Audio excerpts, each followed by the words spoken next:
Good morning, everyone.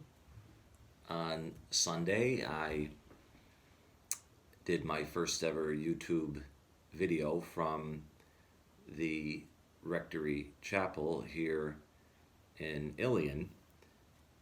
And in that message, I mentioned how odd it was that I offered Mass on Sunday without the people gathered at the altar with me.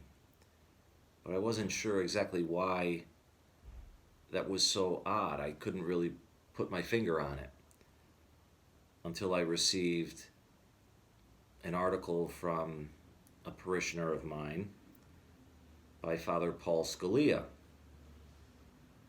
Father Paul Scalia is the son of the late Supreme Court Justice Antonin Scalia. My father and Father Paul Scalia's father had a lot in common. They were both sons of Italian immigrants. They were both judges. They both had many children. They were both born in March. They both died in February. And they both had sons named Paul who became priests.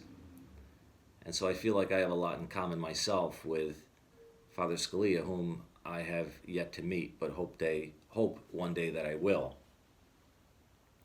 In any event, in this article sent to me entitled Priests Without People, Father Scalia says this: "The faithful throughout the world suffer the pain of life without the Mass. Priests suffer the pain of life without their people. Those men have given their lives for Christ's flock. Now they struggle to understand their lives apart from that flock. Tend the flock of God in your midst," St. Peter exhorts the church's pastors in the first letter of Peter. But what to do when the flock is no longer in your midst and not allowed to be?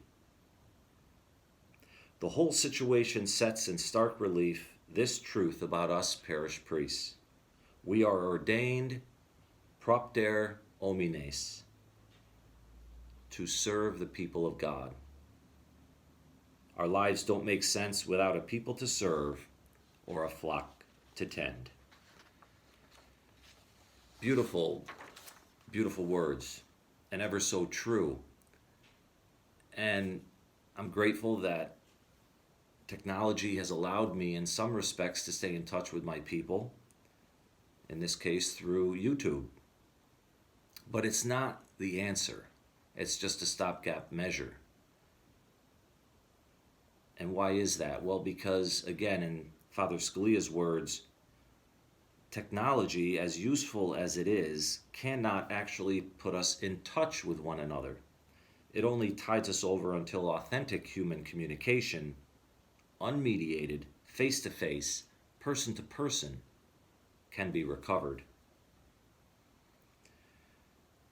I am looking forward with great anticipation to that day when we can once again gather around the altar of sacrifice, together, physically present one to another, to offer worship and praise to our God. Until that day, as the hand towel that was given to me by a parishioner says, wash your hands and say your prayers, because Jesus and germs are everywhere.